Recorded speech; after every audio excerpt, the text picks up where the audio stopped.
大家好，我是 Anthony， 欢迎回到我的频道。今天我们继续来聊聊妈宝男这个复杂的话题。在上一期视频中，我们探讨了第一类，也就是艺术家型或者说永恒少年型的妈宝男。当时我们说，这类男性从小处于母亲全方位的包办和溺爱之中，当然这种密不透风的溺爱也必然伴随着极度的控制的。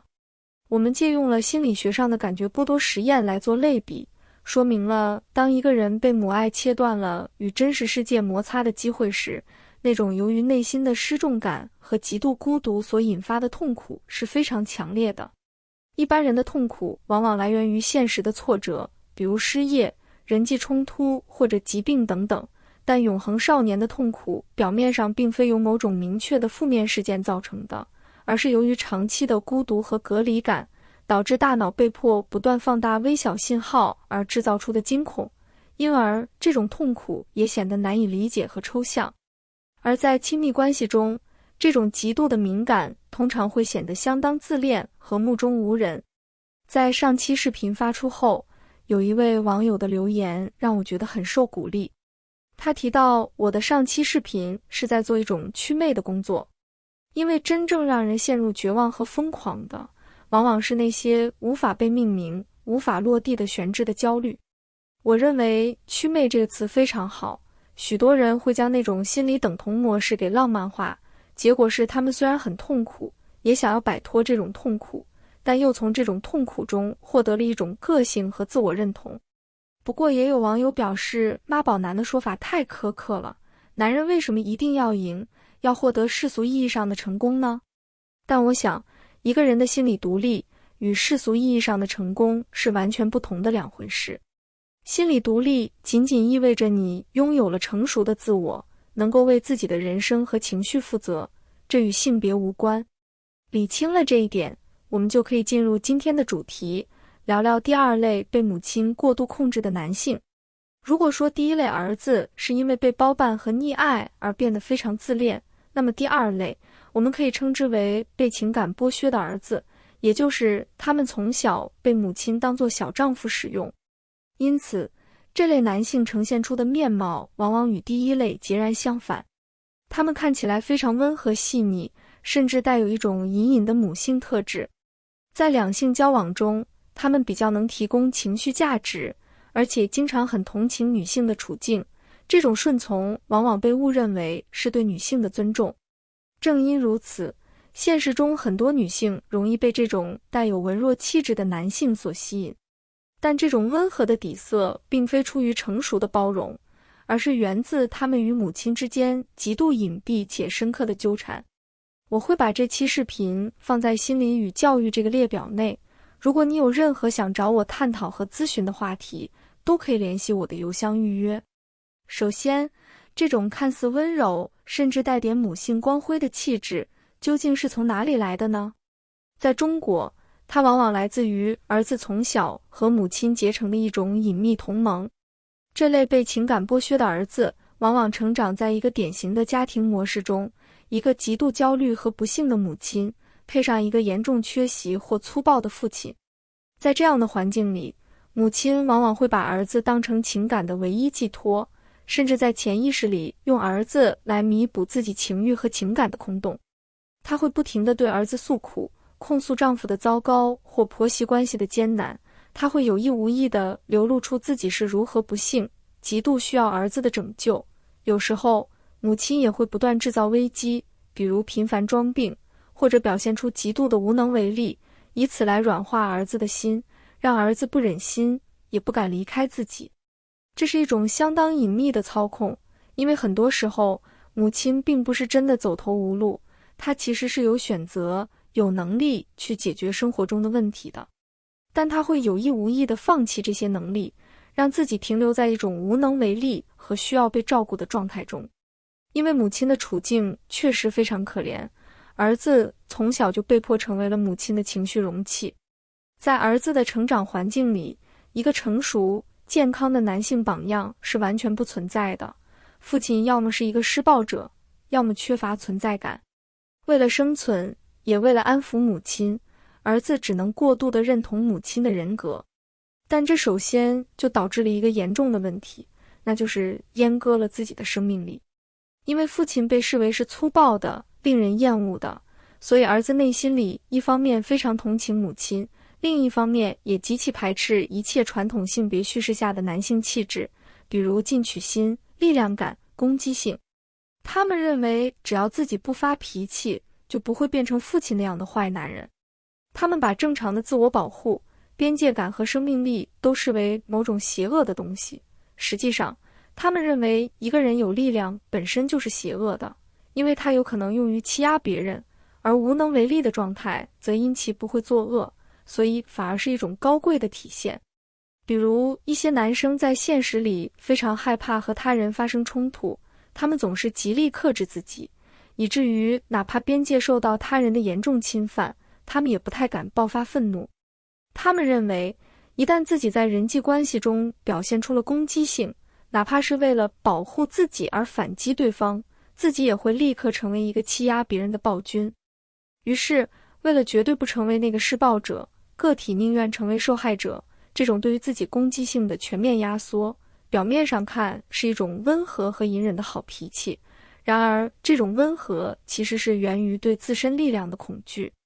被母亲剥削的儿子的另一特点是容易陷入极度的讨好，他们的情绪雷达非常敏锐，因为从小他们就练就了一种本领，就是时刻侦测母亲的情绪波动。当他们进入恋爱关系后，伴侣的一个微小的不高兴都会让他们陷入恐慌。他们习惯表达，我的眼里只有你，我的世界里只有你，没有你我会死的。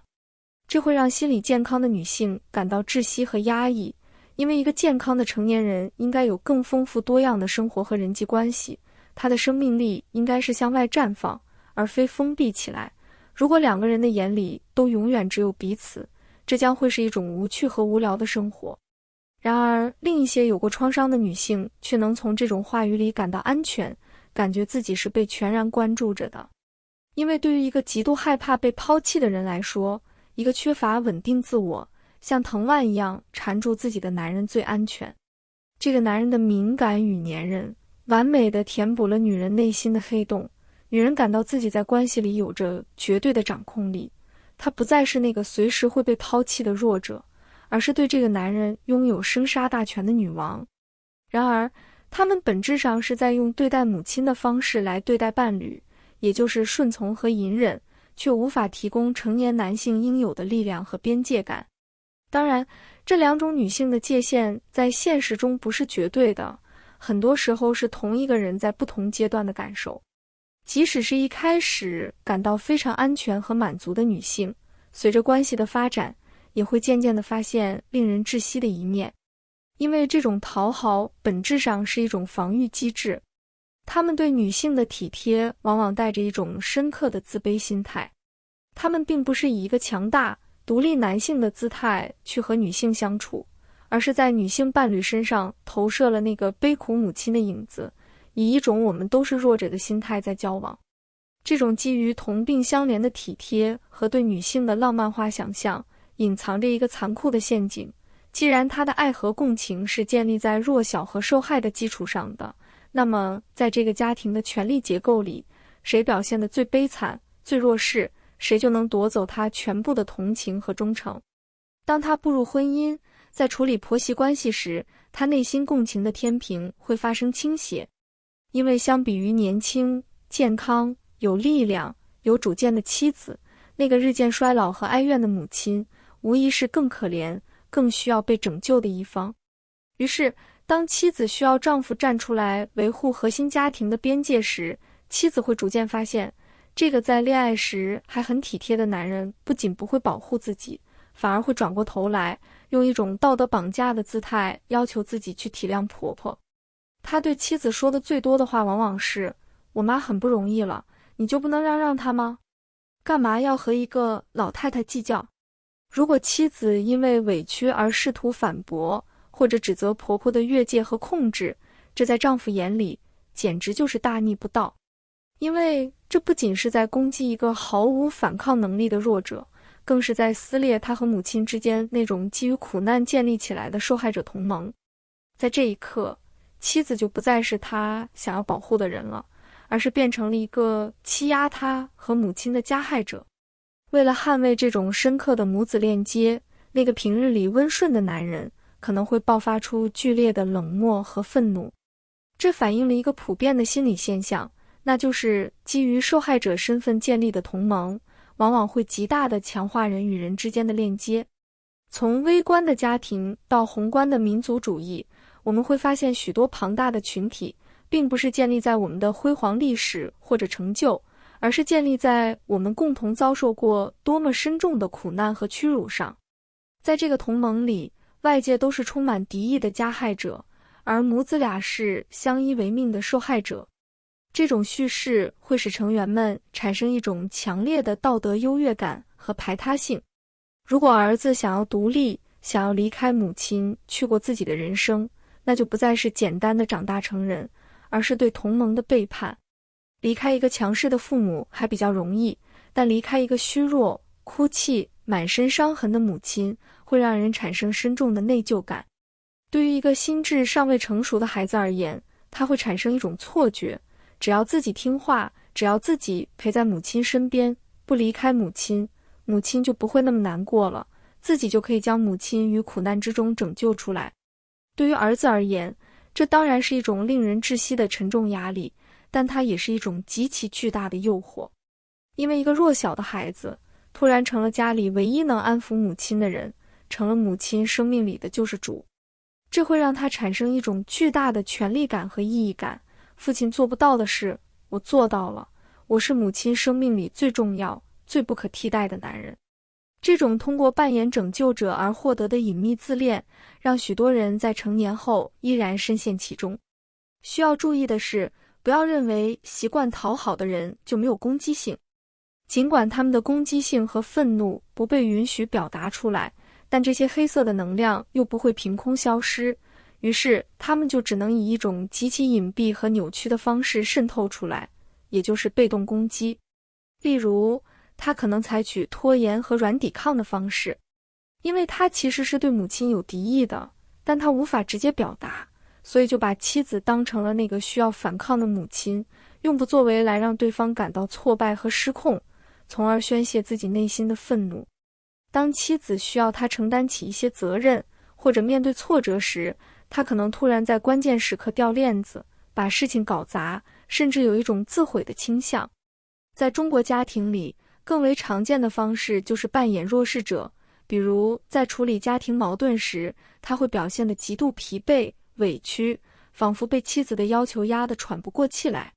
他通过自我贬低，让自己始终站在老实人和好人的制高点上，从而让妻子产生深深的内疚。关于这种被动攻击，我们在以后的视频中会继续讨论。其实，无论是沉浸在痛苦中的艺术家型的男性，还是今天我们分析的这类被情感剥削的儿子，他们的悲剧内核是一致的，也就是他们的自我都在原生家庭的病态共生中被吞噬了。我们在这里并不是为了给某一群人贴上有毒或者虚伪的标签进行道德审判。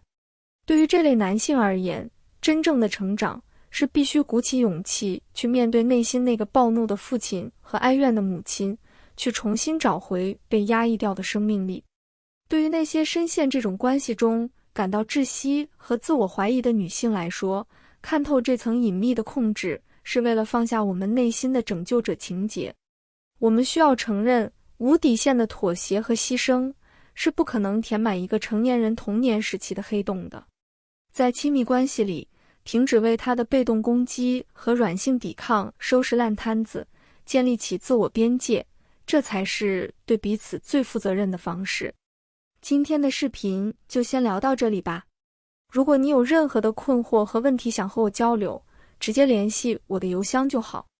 比如你希望和我讨论某篇文章、某段话、某个视频、某种社会现象，或者你的日记，都可以提前把相关的文本发给我，我会在正式交流之前读完。